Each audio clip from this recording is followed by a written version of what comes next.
Howdy, Pearl. Have a nice trip into town. No, I didn't. Every place we went, folks stared at us. Well, Pearl, you gotta expect that. Handsome woman like you, dressed to the teeth, showing a pretty ankle, folks are bound to stare. If you ask me, they were staring at this old truck. I know it's mine, Jed, but it just ain't fitting for Beverly Hills. You know what a couple of people yelled at us, Uncle Jed? They yelled, "Get a horse." I reckon they'd stare more at a horse. Jed, why don't you get one of them big, shiny limousines like Mr. Drysdale? Oh, this old truck's right handy for fetching and toting. Need a little polish here and there. Get through. You get you a piece of brick and hone all this rust off here and then go over the whole thing with coal oil. Say, Uncle Jed, if you was to get yourself one of them there fancy limousines, I could be your chauffeur and drive you around in style. Yeah, you could sit in the back seat all duded up and folks would think you was a duke or a earl or something. Yeah. Oh, I don't reckon that fool nobody. Besides, I ain't particular anxious to have folks think I'm something I ain't. You're a millionaire. Well, I bet you that's just as good as a duke or earl. All right, get through it. Take her around and go to polishing.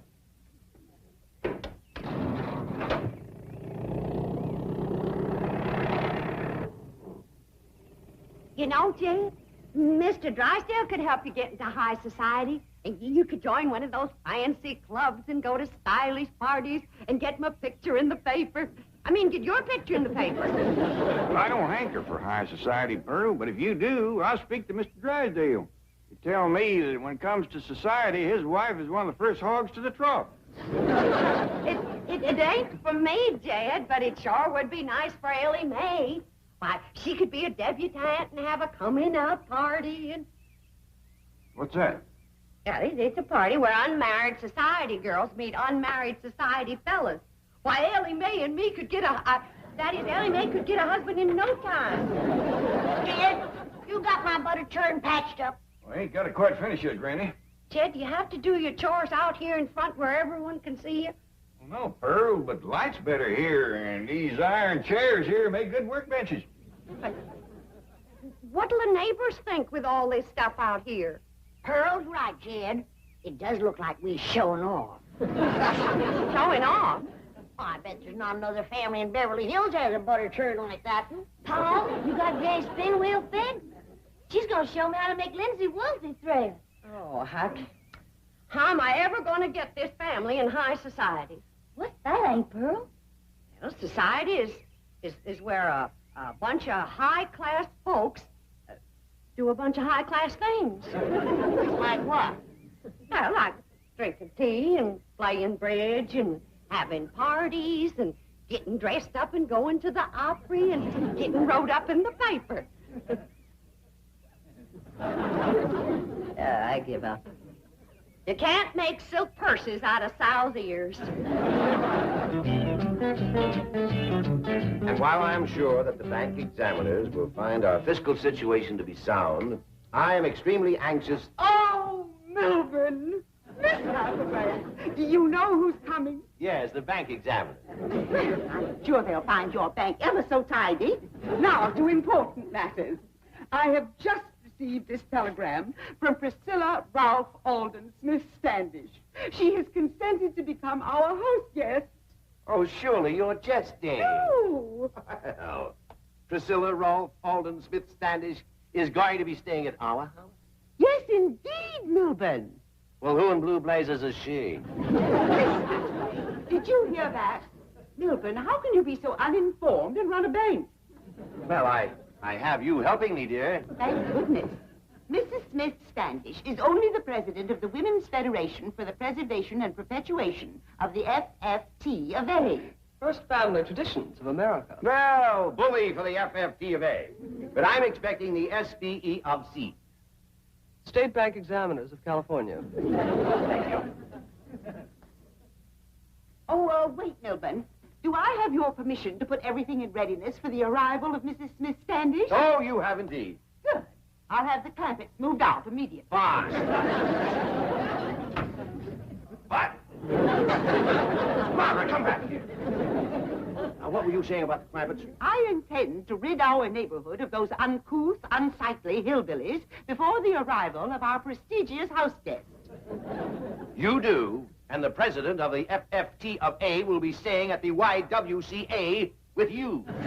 Well, we're good now, Granny. What room do you want me to put it in? Well, I reckon in the kitchen, Jed. And whilst I'm showing Ellie how to work it, I can watch my victuals cooking. All right, I got to do a little more fixing on the bobbin. I'll have that out in a minute. Is it hard to learn, Granny? Well, it's a mite tricky at first. But once you catch on to mixing the wool and the flax together, it comes easy.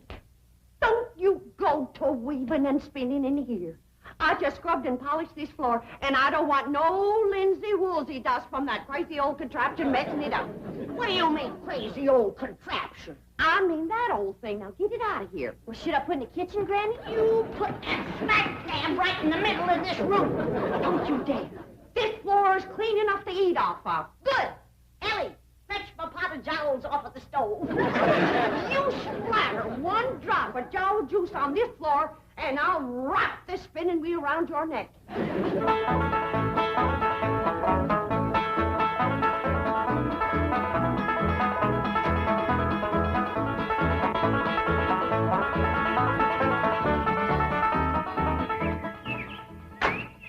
Drive on out to the airport and pick up Mrs. Smith Standish. I have some slum clearance work to perform. Well, howdy there, Miss Drysdale. Sure is a nice surprise to have you come and visit. Earl and me was just talking about you this morning. Earl's got a hankering to get into society, and I says, well, I hear tell when it comes to society, Miss Drysdale's one of the first hogs to the trough. Say, you're looking mighty green around the gills. Come on inside and have a mess of Granny's jowls and sorghum. That'll put you to feeling bushy-tailed. I'm expecting very important company. Priscilla Ralph Alden Smith Standish. Well, bring them along. We got plenty for the whole bunch. Priscilla Ralph Alden Smith Standish is only one woman, and probably the world's greatest authority on colonial history, early American genealogical origins, and 17th and 18th century artifacts. And she is the esteemed president of the FFT of A. Well, we sure would be proud to meet her. I shall call upon every resource to avert such a social catastrophe. Well, thank you very kindly. May I send a truck to pick up this debris? Well, I don't know. I'm sure Granny'd let you use anything you wanted, but I don't think she'd want to sell it. I would only want it for the rubbish collector. Yeah, you're right. They make nice gifts, but like I said... enough of this. Time grows short. You are a disgrace to Beverly Hills. You in this pile of junk. Why don't you go back to the woods and live in a cave where you belong? Bravo! My sentiments precisely. You are indeed a disgrace. And the sooner you leave this lovely community, the better. Just a doggone minute, fatso. You be careful what you say to our Granny. Give us a little kiss. No, Granny. How dare her to say them things about sweet little Granny? Earl, I hope you ain't in no hurry to get into high society. I just don't think that Miss Drysdale is gonna be too quick about giving you a leg up. You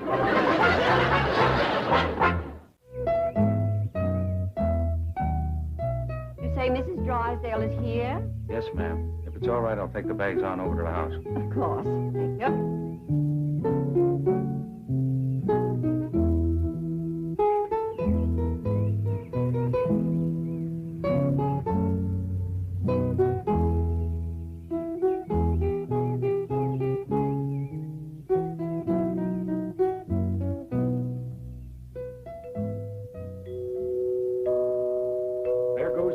Blasted music again. One of these days, I'm gonna tear out all these walls and find out where that music's coming from. They said it's a ghost playing that music. Maybe it's the rascal that used to live here. We don't know many tunes. He keeps playing the same one over and over again.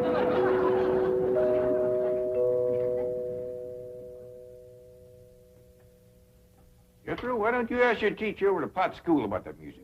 I'll do it, Uncle Jed. But one thing I know for sure. Somebody's gonna come to that door. They always do when you hear that music. See? Sure had it pegged right. By the way, your ma wants you in the kitchen. Howdy, ma'am. Tell me, is this your loom out here? No, ma'am. That belongs to Granny. May I speak to her, please? You sure can. Come on in. I have reason to believe. Ah, what have we here? Well, that there's my daughter, Ellie Mae. Spinning wheel. Where did you get it? It's Granny. She says it's been in her family a couple of 100 years or better. I've got to meet Granny immediately. Oh, forgive me. I'm Mrs. Smith Standish. Well, howdy, ma'am. I'm Jed Clampett, and like I say, this here is my daughter, Ellie Mae. How do you do? Howdy. Granny's out in the kitchen churning butter. Why don't you run fetch her, Ellie Mae? Oh, no, please. Churning butter? You mean by hand? Oh, no, ma'am, with a churn. That's another thing that's been in her family a powerful long time. Take me to her, will you, please? I'll be pleasured, ma'am. Ain't no use, Granny. You can't get a polish on this pewter junk. The best you can, Pearl. How can a body set a decent table with this kind of stuff? Why, if we was to have company, we'd all be disgraced. How enchanting. A vignette from the past. Oh, don't move. What a picture. The homespun dress, the colonial dust cap, the churn, the pewter, the old coffee mill. Oh, it's a tableau from another century. Who do you reckon she is, Pearl? Dogged if I know. May I get some pictures? What kind of picture? Still pictures. She's a dad-blame revenuer. Pearl! We got her trapped. Well, now, hold on, Granny. Whoa, wait. Hey, you let her take your gun. Now we'll have to rush her bare-handed. I don't figure this lady is no revenuer. She's just powerful took with old things. How long have you had this rifle? Well, my pa gave it to me. His pa gave it to him. I reckon his pa done the same. Marvelous. And the churn. How long have you had this? Granny, ain't that the churn that saved your great-great-granny from the Indians? It sure is. Oh, tell me about it, would you?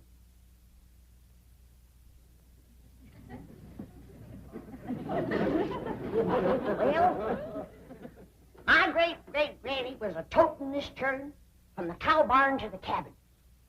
And two big Indians jumped out of the woods to scalp her. She had beautiful hair, just like mine. Get on with the story, Granny.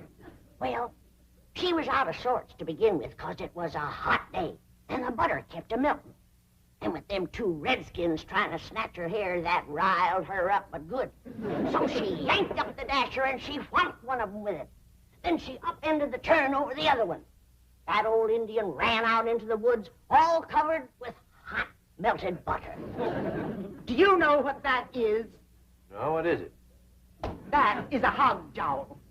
Oh, well, thanks, dear, but I have other plans for lunch. I have just been pelted with those repulsive objects by your friends and our neighbors, the Clampetts. Milburn, this is the last straw. Call out the militia. Have the neighborhood rezoned. Write our congressman. Do anything that's necessary, but get rid of those hillbillies. Oh, Margaret, they're not a bad sort. They're barbarians. And I warn you, Milburn, just as they brought about the decay of Rome, so Beverly Hills will crumble and... Oh, please, Margaret, relax. Oh, you don't understand such things as class war. You're of common birth. But we of the aristocracy have always had to fear the hostility of peasants. I tell you, Milburn, those Clampetts are dangerous. If they'll attack me with hog jowls, think what they might do to a woman like Priscilla Ralph Alden Smith Standish. And she's due to arrive any moment. Oh, she has arrived, Mrs. Drysdale. Your chauffeur just phoned. He dropped her off at the Clampetts, thinking you were there. Oh, they have her. She's been delivered into the hands of those savages. Well, get those savages on the phone. We'll prove to Margaret that everything is all right. This may be the oldest piece of pewter ever to be found on this continent. Now, I'm just mortified, Mrs. Smith Standish. I've been after Cousin Jed to get rid of all this junk. Now that he has money, I'm going to throw it all out. No, please, it's priceless. Say, Miss Smith Standish, if you like old things, just wait till you get into this trunk. You'll be happy as a heifer in red clover. Marvelous. Unbelievable. Is this your family Bible? Well, no, not anymore. It got too old. Commenced to crisping and flaking off, so they pitched in and got another one about 100 years ago. It's in there in the parlor. Well, I'll get it, Uncle Jed. Hello? Dedicated to Queen Elizabeth. Yes, ma'am. This is Jethro. Mr. Clampetts, this is an original Geneva Bible. It's sometimes called the Puritan Bible. 400 years old. Oh, why, yes, ma'am, Miss Hathaway. She's right here. You want it on the phone, ma'am? Not now. Tell him I'm all tied up. Hello? Oh, she can't talk right now. She's all tied up in Uncle Jed's trunk. Hello? Hello?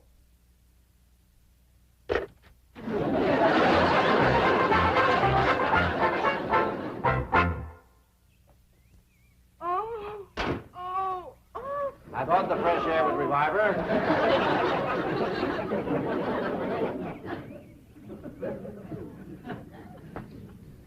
Oh, Milburn, what if they've strangled my president? Or she's suffocated in that trunk? Mrs. Drysdale, I am certain the Clampetts would not do violent harm to Mrs. Smith Standish.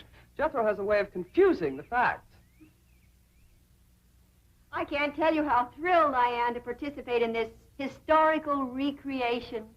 No, honey, this is what you call spinning. You gotta hold your thread tight. I will. I'm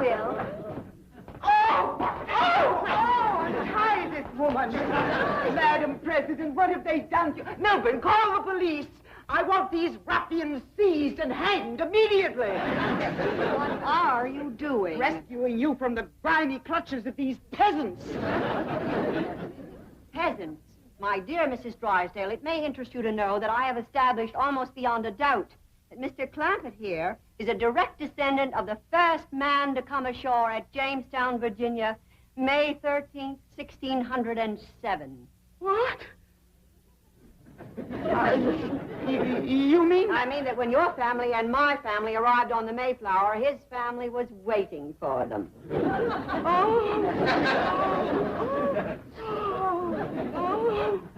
Mrs. Miss Standish, surely there must be some ghastly mistake. Perhaps you're in a state of shock from the way these people mistreated you. I've never been more hospitably treated in my life. I've dined on hog jowls, sorghum, homemade bread, fresh churned butter, served on pottery that might have been unearthed at Williamsburg. And I've eaten this delicious food with ancient pewter implements that would grace any museum. That reminds me, I better go wash them dishes. Oh, Granny, you know, I'm sure that Mrs. Drysdale would consider it an honor and a pleasure if you would permit her to wash these historic dishes. What? Oh, she would indeed consider it an honor, wouldn't you, Margaret? Whatever Madam President says, of course. Well, I better come along and see if I got enough lye soap. Lye soap. How ghastly. Make it simple. You make your own lye soap? Got to. You can't buy it in Beverly Hills. I offered to show Mrs. Drysdale how to make it, but she didn't care to learn. Mrs. Drysdale, am I to understand that you are ignorant of the process by which your own colonial ancestors made their soap? Well, Madam President, Oh, your education has been shamefully neglected.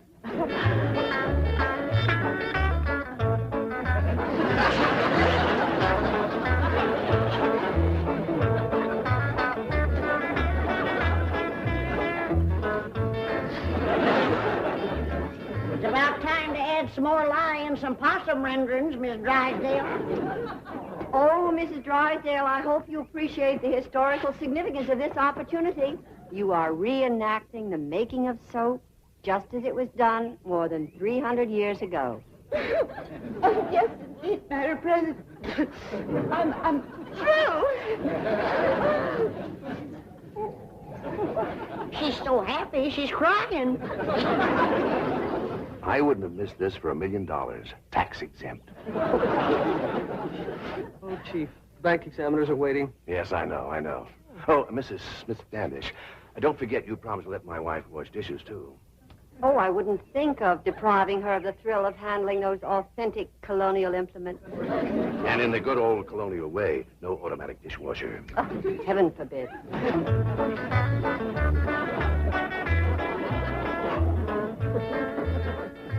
How you doing, Miss Drysdale? I can can scare you up a few more things to wash if it pleasures you. Oh, no, please. Look what this lye soap has done to my head. Yeah. They is nice and pink and rosy, ain't they? I don't blame you for cheering. I thought you left. I couldn't tear myself away from the picture of my wife washing dishes. She's taken to it like a cold hog to warm mud.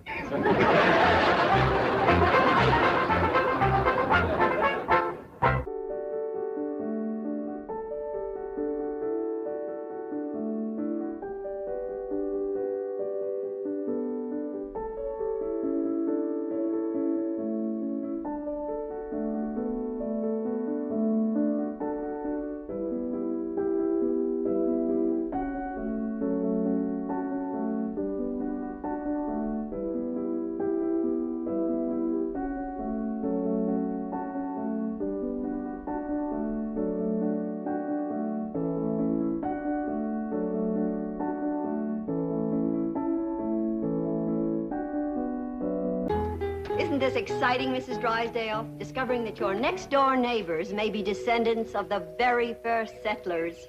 Well, if it's true, but I just can't believe it. The Clampetts are so uncouth, so unrefined. I prefer unspoiled. Yes, Madam President.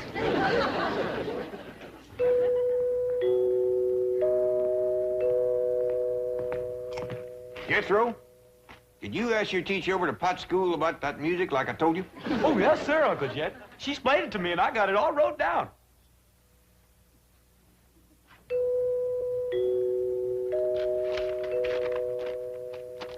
First of all, that there music is what you call chimes. Them's holler tubes that makes ringing sounds when struck by a plunger or a striker. Say. Oh, yes, sir. Now then, there is a reason why them chimes only ring when somebody comes to the door. Like as if there was a lookout up on the roof of watching. That's right. You see, there is a little button, and pushing that button makes that plunger hit them chimes. Doggy. So whilst you go ahead and go to the door, I'm going up on the roof and catch that rascal that's pushing that button.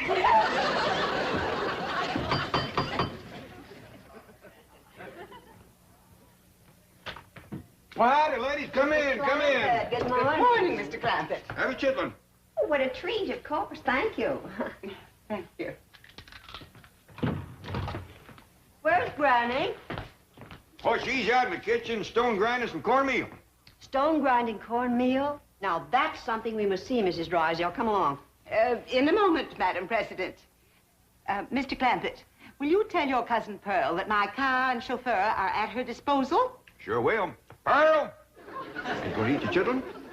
Oh, yes, of course. By the way, Mr. Clampett, just what is a chitlin? Oh, these ain't ordinary chitlins. These is Granny specials. They is possum innards deep fried in boiling hog fat. Jack?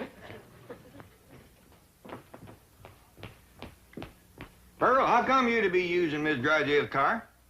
Well, Ted, now that we's high society, I can't be seen riding around in that old truck. When did we high society? Since that historical lady found out that your ancestors come to this country for the Mayflower. What's that got to do with me? That's the way society works, Jed. The earlier your kinfolk got here, higher up that puts you.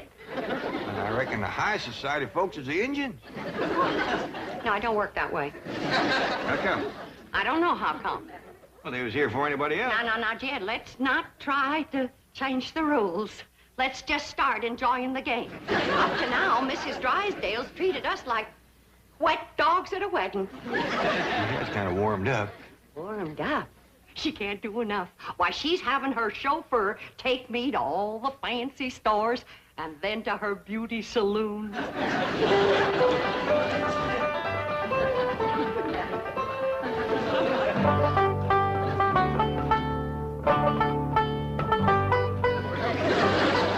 I'm certain there must be an easier way to grind corn.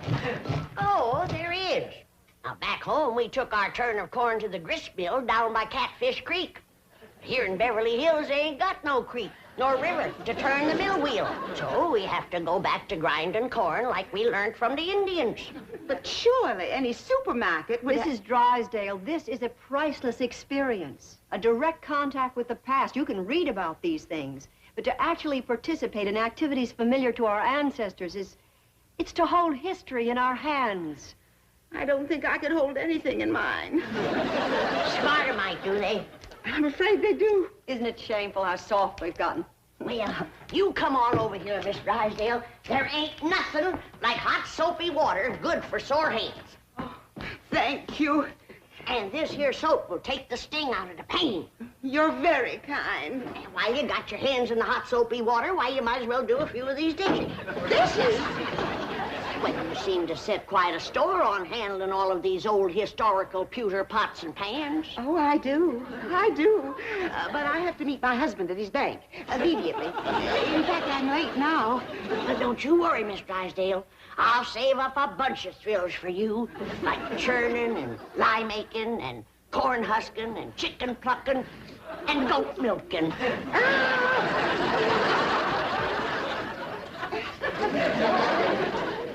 My dingies, she does enjoy it. Did you see her run so she could hurry back? Now, whose idea was the two baby goats? Ellie Mae's. As if I didn't know. I declare, girl, you are the limit when it comes to dragging home critters.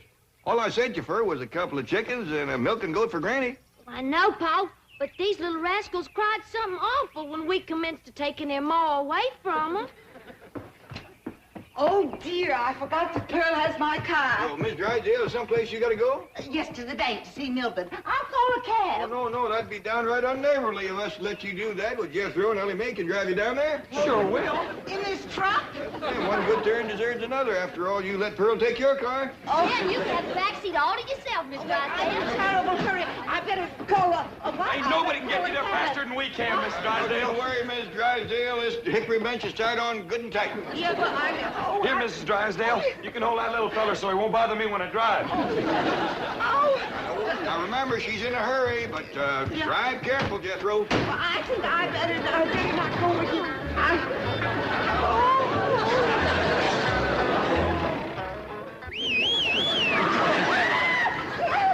That's ridiculous, Drysdale, making noise like a siren. Cars out of the way. Come on, move over.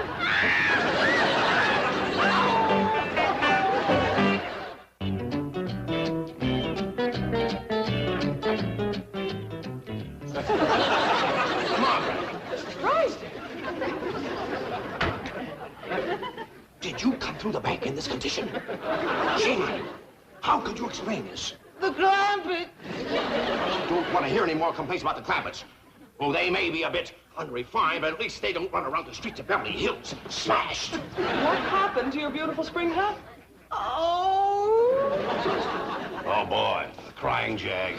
Get some coffee, I'll get her walking. Molly, I can't understand. I can't understand this. I have never seen you take a drink before the cocktail hour. let go of me. Martha, please lie down. I will not. Now, you're not going to be one of those kind of drunks, are you? I am not intoxicated. I'm mortified. The word is ossified. When you listen to me, the Clampetts are to blame for this. Oh, of course. And I suppose Granny gave you some of her corn? A huge bowl like this? Here we are, Mrs. Drysdale. Have a sip of this. Thank you, I shall.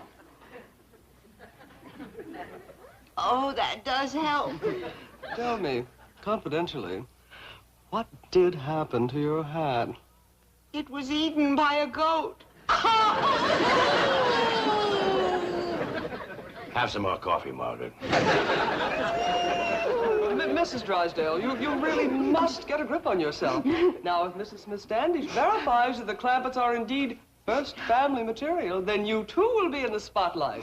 I'll be in the hospital. So help me, if those uncouth hillbillies become my social peers, life will cease to be worth living. Oh, Miss Hathaway, take me home. Oh, Margaret. What happened to your car? Did it get smashed, too? Cousin Pearl has it. Oh!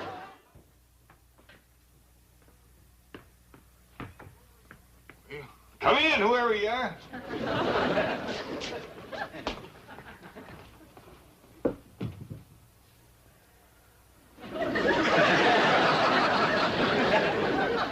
Bonjour, Jade. Who are you? Pearl, s'il vous plaît. Pearl who? Your cousin. Oh. What did they do at you at that beauty saloon? That salon, s'il vous plaît. And they made me glamorous. That ruined your hair. You took out all the color and the curl, too. This ain't my hair. This is what you call a flatter wig. All them high society women is wearing them now. How come? Ain't they got no hair of their own? Of course they have. But variety is the spice of life. S'il vous plaît. What's that s'il vous plaît? I thought you'd never ask. That there's French. What does it mean? I don't know. But all them society women in the beauty salon kept a saying it to the fellas that was fixing their hair. I tell you, Jed, we gotta learn us some French if we're gonna be in high society. Mr. Chauffeur, you may go, s'il vous plaît. Very good, madam. Good day, sir. Yes, sir. Sure is, if it don't rain. That's the way to live. A big limousine and a livered chauffeur. And then folks just know you's high society. All you gotta do is say a few of them French words, and they go to bowing and scraping all over the place. What's all this stuff? Them surprises for everybody. High society surprises. You ain't getting me in one of them wigs. Uncle Jed.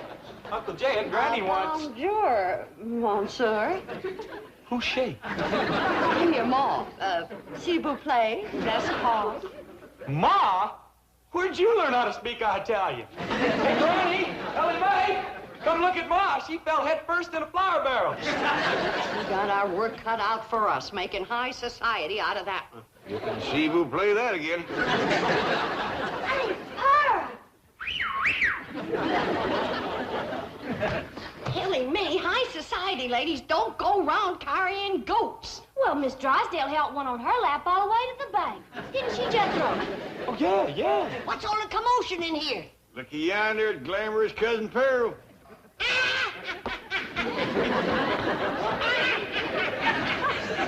Would you kindly tell me what is all so fired funny? You wouldn't know a high society woman if you'd see one. Well, I sure don't see one around here. Hey, look at all the fine surprises here Cousin Pearl brung for us. What'd you bring for me, Ma? Now, you find out. Now, I did a lot of checking today, and I found out that high society folks, especially rich ones like us, they have what you call hobbies. Hobbies and sports. What's them? Them things to keep them busy, because they don't do no work. Well, that lets me out. No, Granny, it's all right to work, long as the other high society people don't know you work. You see, high society folk is always bored. How come? I ain't sure. Probably because they don't work. Well, why don't they just work and not bother with, Now, Jed, let's not go to changing the rules again. We're just getting into the game. All right, Pearl, tell us what you want to do. Well, Mrs. Smith Standish said they might be wanting to take our picture for the high society page in the newspaper. So I figure we gotta look like high society. Now, all of you go and put your clothes on, and when Miss Smith Standish sees us, she won't have to be shamed. I don't think I want to get mixed up in this nonsense. Granny, please. Oh, come on, Granny. Since it pleasures Pearl so much, it can't hurt us none. Besides, Pearl knows a lot more about high society than we do. Thank you, Jed. Jed?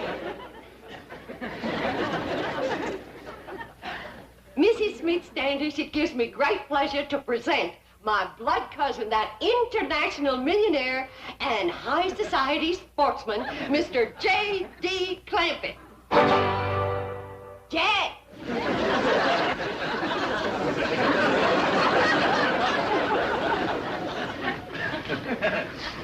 Do something, Jed. polo first. I don't know how you pole. I feel like a named fool.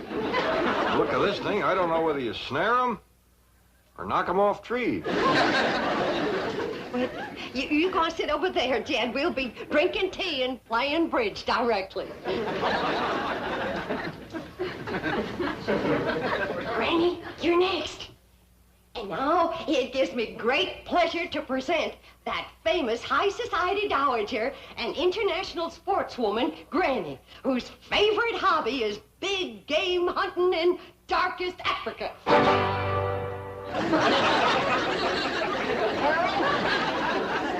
It's a good thing for you this gun ain't loaded. Granny, you go on over there and sit down, and we're gonna have tea and bridge.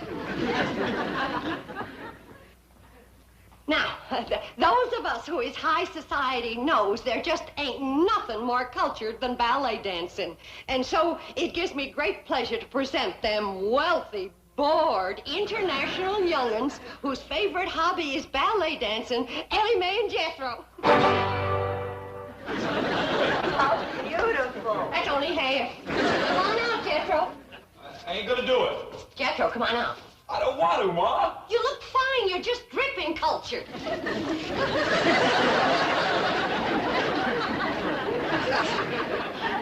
Mrs. Bodine, Jethro shouldn't be wearing this tutu. See, Ma? I told you. Well, I know it ain't big enough, but it's fine for the pictures. No, wait a minute. Wait. We ain't got tea and bridge yet.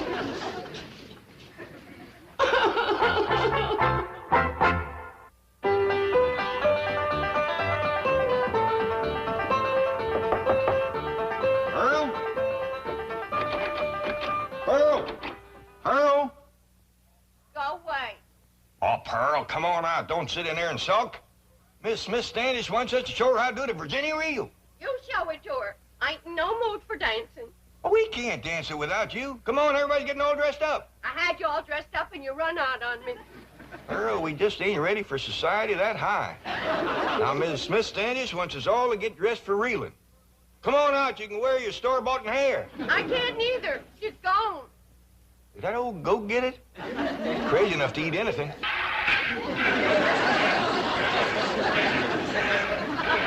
Oh, you're doing beautifully, Mrs. Drysdale. I'm proud of you. She sure got the hands for it, ain't she? Miss Drysdale, your husband's here. He's going to dance with us. Thank goodness. Oh, my hands. My hands. They'll never be the same again. There's nothing like milking a goat to pretty the hands. Come on, Granny. We're getting ready for the Virginia reel. I'll fetch your lap organ in for you. Oh, Mrs. Drysdale, have you seen this priceless antique lap organ? Oh, so that's what it is. I mean, it's marvelous. You like music, Miss Drysdale? I adore music, especially the authentic lap organ. I reckon Granny will let you have a turn, won't you, Granny? Why, sure. Mrs. Drysdale, did you hear that? Oh, what a red-letter day this is for you. Oh, yes, indeed it is, Madam President. Well, come on, let's get in there and get at it.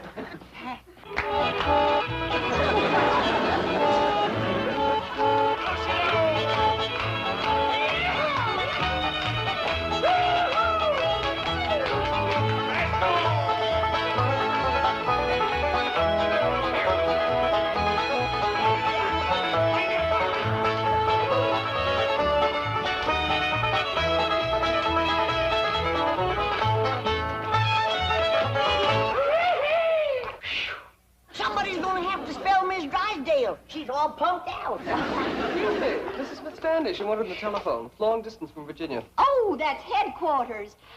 Mr. Clampett, if our genealogical records confirm those entries in your family Bible, you will make headlines from coast to coast. Your pictures will be in every newspaper.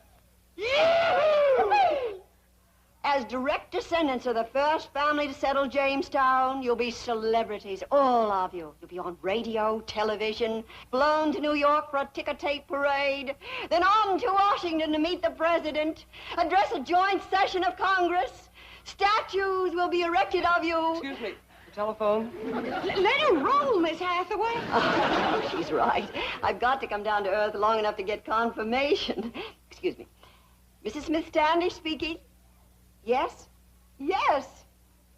Oh, well, that was the entry in the old Bible I couldn't quite make out. Oh, well, Mr. Clampett is right here. I'm sure he'll be able to give us confirmation immediately. Mr. Clampett, if your great-grandfather's name was Ezekiel, you are the Clampett the world is waiting to discover.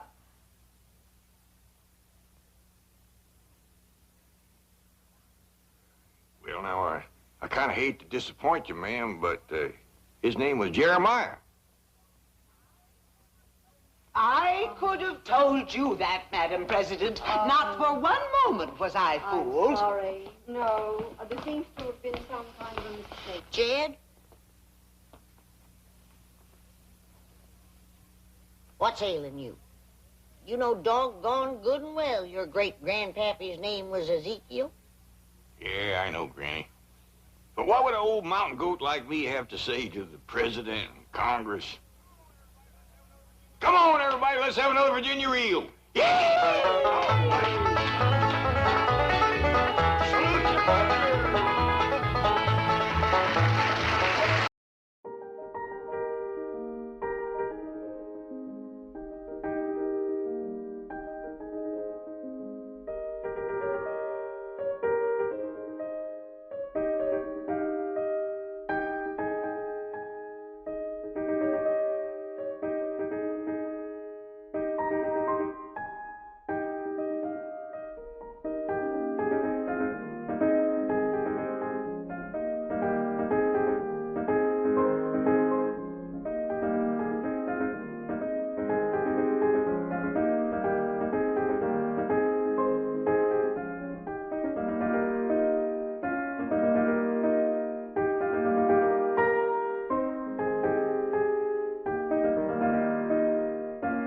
Tastes mighty bitter.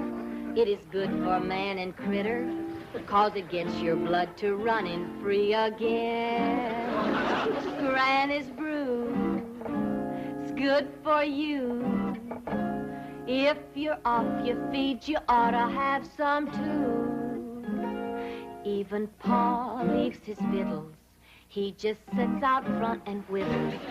Cousin Jethro, he's a-sleeping in the shade. Instead of doing her spring cleaning, on her mop Aunt Pearl's a-leaning. Granny better get that batch of tonic made. There's the gong, won't be long, till the family's back to feeling good and strong. Line up, everybody. First come, first served. 1, 2, 3, and 4. All right, Pearl, go ahead.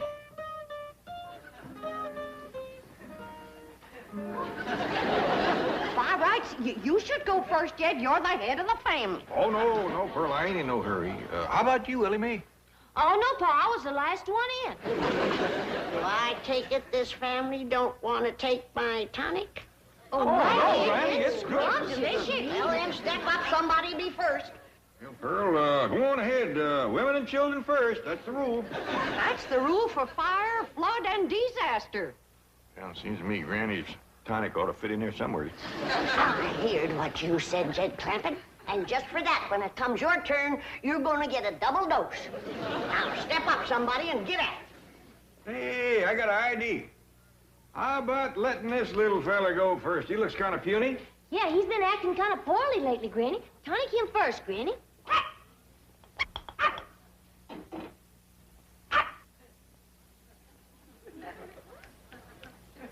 Sure seems to like it. Yeah. You want some more? No, I reckon that's enough for a little critter like him.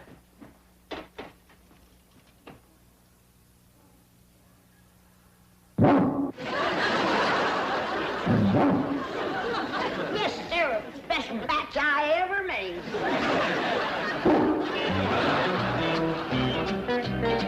Miss Hathaway, these papers are ready for Jed Clampett's signature. Oh, incidentally, he did a fine job bringing his file up to date. Thank you, Chief. I'll be right in.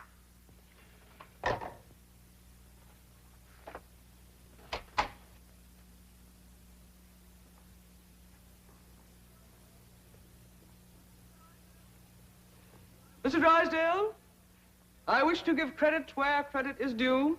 Most of the work on the Clampett file was done by Miss Buckles here. Hmm? Buckles? Who's she? A comparatively new girl, Chief. But already she has displayed those qualities so rare in the modern girl. Eagerness to learn, willingness to work, loyalty to the bank, devotion to duty. All right. How much of a raise does she want?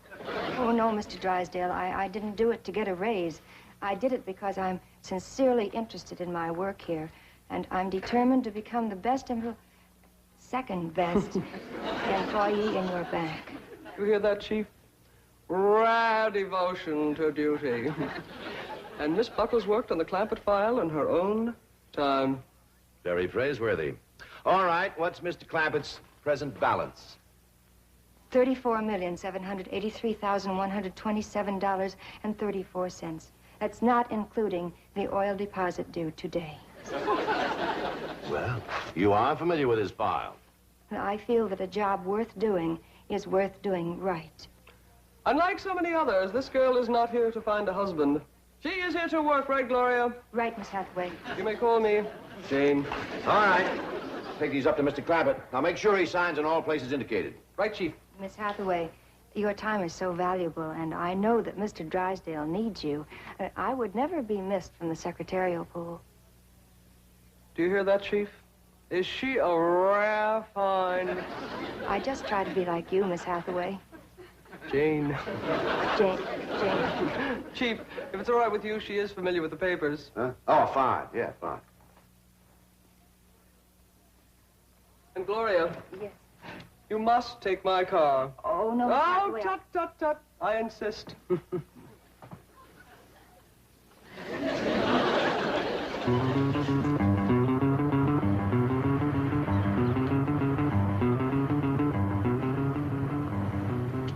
$34,783,127.34.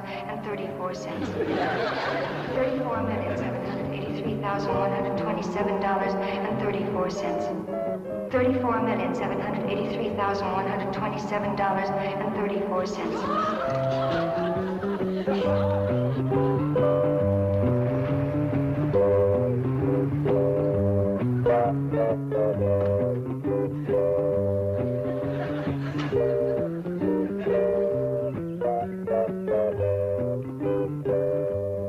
Howdy, ma'am. Well, how do you do? I'm Gloria Buckles from the Commerce Bank. Oh, it's mighty nice to meet you. I'm Jed Clampett. You? Yes, ma'am. But I was looking for a much older man. There ain't no older men around here. Might could scare you up one in the neighborhood. Seems to me I seen an elderly fella down the road a piece. No, I simply meant I couldn't believe that you were so young. Well, maybe it's because I ain't. You look so young. You do look young. Is that a fact? He's holding his tonic, but that ain't all. Tell you, Granny, I've seen it with my own eyes. That girl is young enough to be his daughter. And you say he gave her a hug? Grabbed at her like a crawdad grabs bait. That old mountain goat? I didn't figure on him running wild. Your tonic. You shouldn't have double-dosed him and him being a widower so long. Jed'll come to his senses. I don't know. Ain't no fool like old fool. Jed ain't old. He's old enough, but he ain't too old, and that's where the danger is. You're making a hill out of a haystack. Granny, I got a good look at this girl, and I'm telling you right now, that ain't hay. Real big city article. Not the kind of girl that Jed's used to meeting back home. Oh, girls is girls, city or country. They all come out of the same catalog. Maybe so. But the city girls make it look like there's more in the package. Granny? Earl? Oh, there you are. See what you mean, Pearl. She's wrapped tight and tied loose.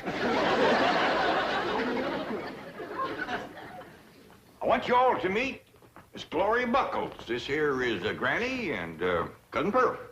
How do you do? I'm very pleased to meet you, ladies. Howdy. Hi. Well, Ain't she just about the prettiest thing you ever did see? Yeah. Favors Ellie a lot. Just about her age, too, wouldn't you say, Granny? A mite younger. Who's Ellie? His granddaughter. I mean, my granddaughter. She's Ted's daughter. Oh, are you married, Mr. Clampett? I'm a widower, ma'am. Yeah, poor old Jed. I reckon he's come for another dose of his lumbago medicine, Granny. I reckon. The poor old feller was up all last night with the misery. A moaning and a groaning and a walking the floor. Yes, the poor old fella is past the point where liniment does him any good. Slays his poor sweet old bones. Now, girls, that's just about enough of that. You both know I never had a twinge of the miseries in all my life. Knock on wood. Pearl, his mind is wandering again. Baby called Granny. He missed his nap. I want to apologize for them two, ma'am. They both just think they're being funny. Well, I know what you mean. I have some elderly relatives like that myself. It's such a beautiful day. Why don't we go for a drive, Jed? Thank you, ma'am. I'd like that, Gloria.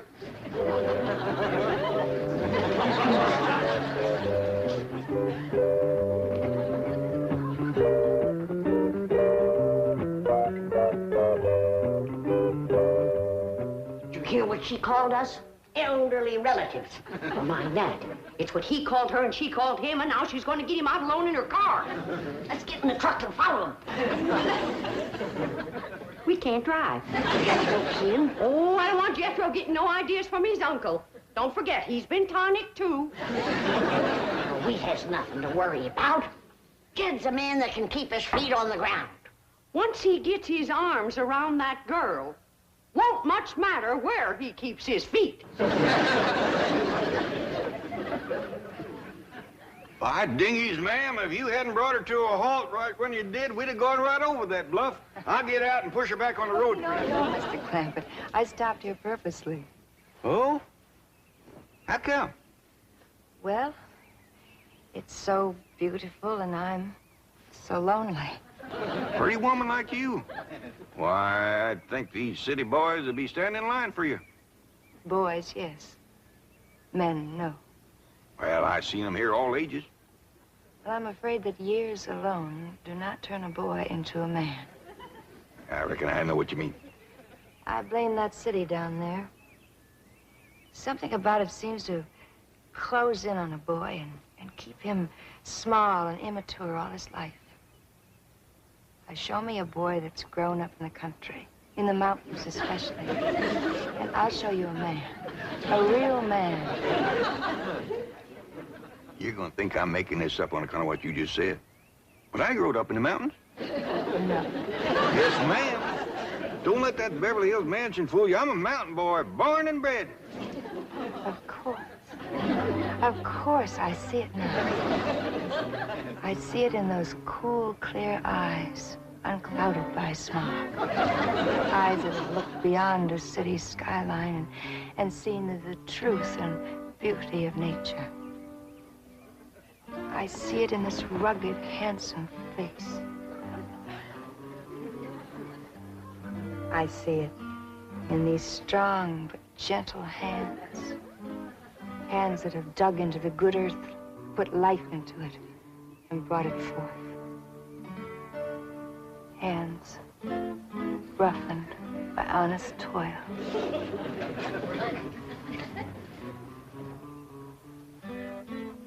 Take another look at the face. Oh, Jed. What have you done to me? Nothing, ma'am. Oh, yes, you have. You've sentenced me to a life of loneliness, a life without love, a life unfulfilled. Well, I don't know what you mean, ma'am. Honest, I don't. I'll tell you what I mean. You set a standard no man could measure up to, a goal I could never achieve. Having met you, I could never care for a city man. Those weak and puny clothes dummies with their narrow suits and their narrow shoulders and their narrow minds. Please, ma'am, I have felt the muscles of a mountaineer ripple beneath my hands. Do you think I could ever be happy with anything less? No. I shall never marry. Better an old maid than a life with a man I could neither love nor respect. Ma'am, don't feel that way. Pretty woman like you, smart and all. Why, it'd be a terrible shame if you was to never to get married and raise a flock of young'uns. No. Please, ma'am. I'd feel terrible if I thought you was wasting your life this way. Please change your mind.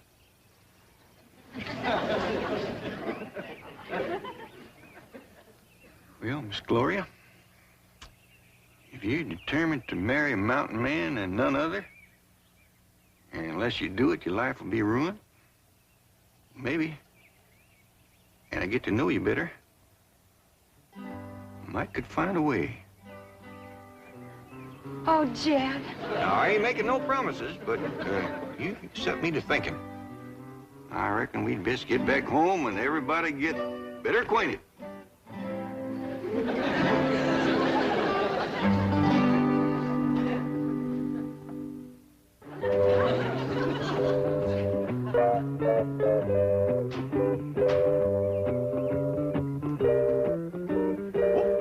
Forgot your pocketbook. Oh, those are some papers Mr. Drysdale wants you to sign.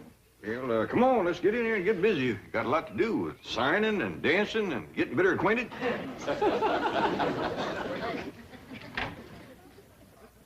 Well, I reckon the first thing I better do is sign them papers you got for me. Yes, that's a good idea. Is she wearing a wedding ring? Wait till she gets her gloves on. Don't see one. Good. Then they ain't been to the preacher. What is old Em, anyway? Well, now this transfers your money from one account to the other. And this is your last will and testament. They ain't been to the preacher, but they've been to the lawyer. And that's just as bad, or worse. We gotta stop him. Oh, there you are, Jed. We've been looking all over for you. You give the doctor a terrible fright disappearing like that. Yeah, he was afraid you might have fell in the cistern again. What are you talking about? Why, Jed Clampetts, shame on you. You know the doctor don't want you to have nothing sharp. Girl, what in the blue... No, don't get excited, Jed. Doctor says it ain't good for him to get excited. Well, what do you... Oh, I almost forgot. Come on into the parlor. Got a surprise for you. A surprise? Hey, come on.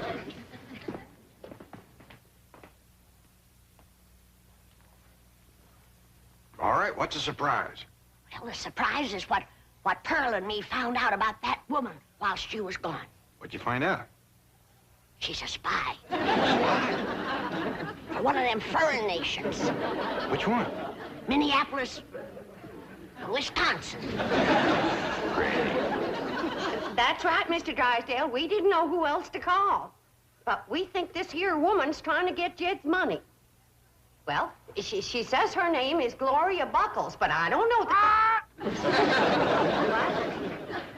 Oh, well, yes, sir. Yes, sir, we will. Bye. Mr. Drysdale must know that woman. He's a-coming right over.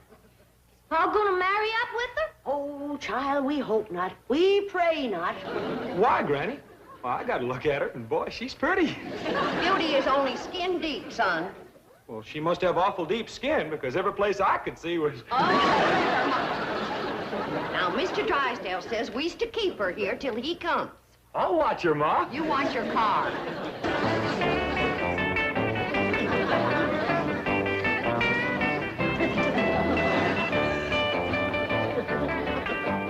What'd you say this one was called? This is called the twist. If a feller was to dance this in a fresh plowed field, he'd auger his way right into the ground, wouldn't he?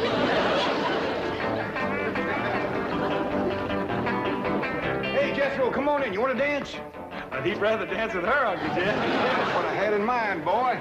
Miss Buckles, this here is my nephew, Jethro. Hiya.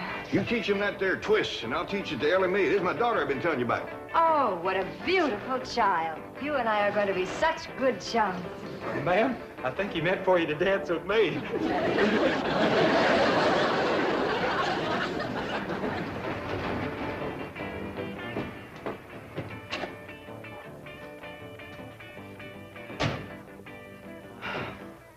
We're in time, Chief. There's my car.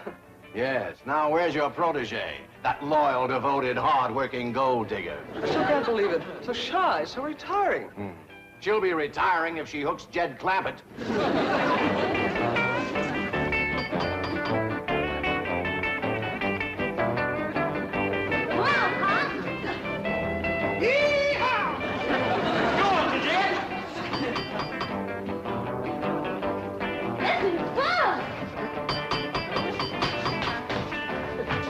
I reckon you better answer that door. Okay, Uncle Jed.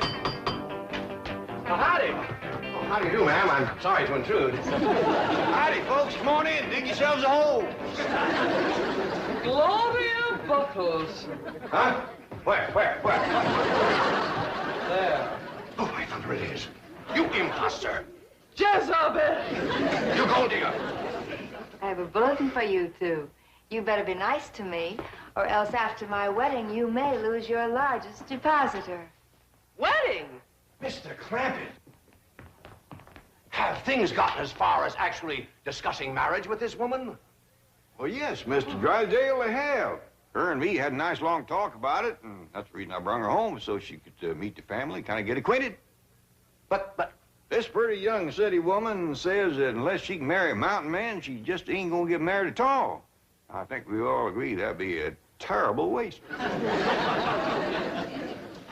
Should we set the date now, Jed? Well, yeah, near as we can.